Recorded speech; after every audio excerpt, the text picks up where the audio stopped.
राजा जी। हो रानी। अरे देखा हम अब घरे ना रहा हो। घरे ना रहू काहे? हम एक शर्त पे घरे रहा भी जान लिहा। कौन शर्त हो? सुना बतावत है। बतावा। सुबह शाम खाना बनाई, सुबह शाम खाना बनाई, जिंदगी भाई ससतिया में, ऊपर से अम्मा घसिया करा में बेच देता राजा भैंसिया हो।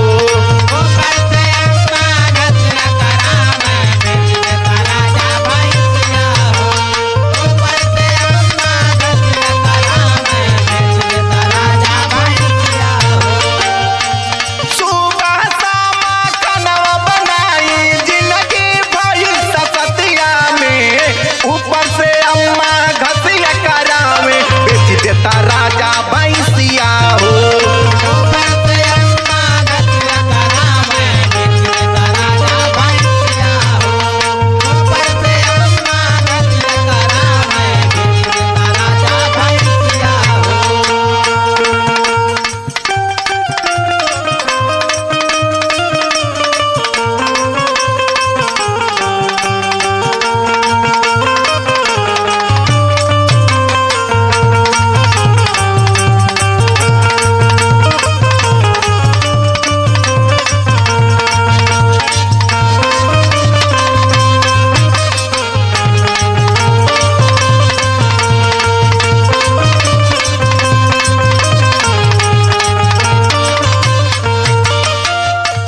और सुनाए राजा जी। सुनावा।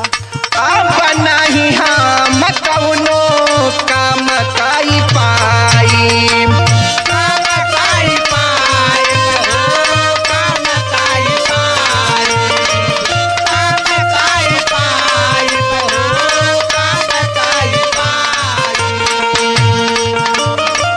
देवरू से कही के देता नहीं हर भेजाई।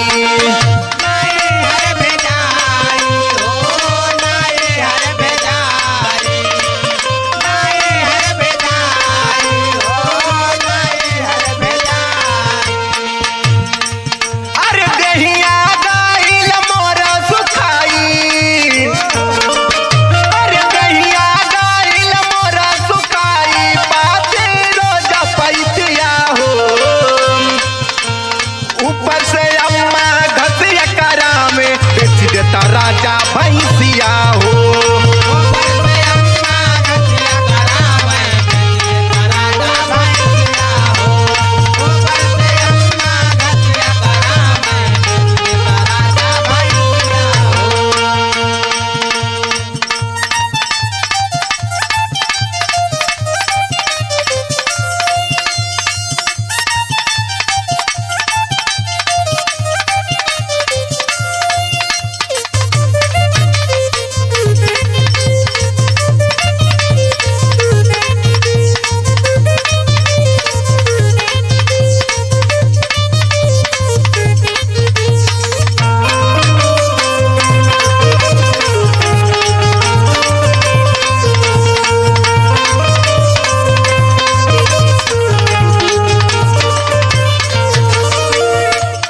और सुनाए राजा जी। सुनावा।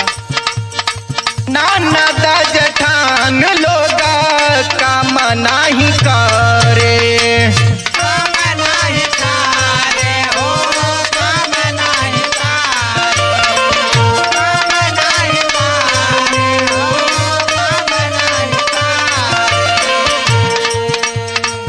देखी देखी राजा हम जिया बड़ी जा रे।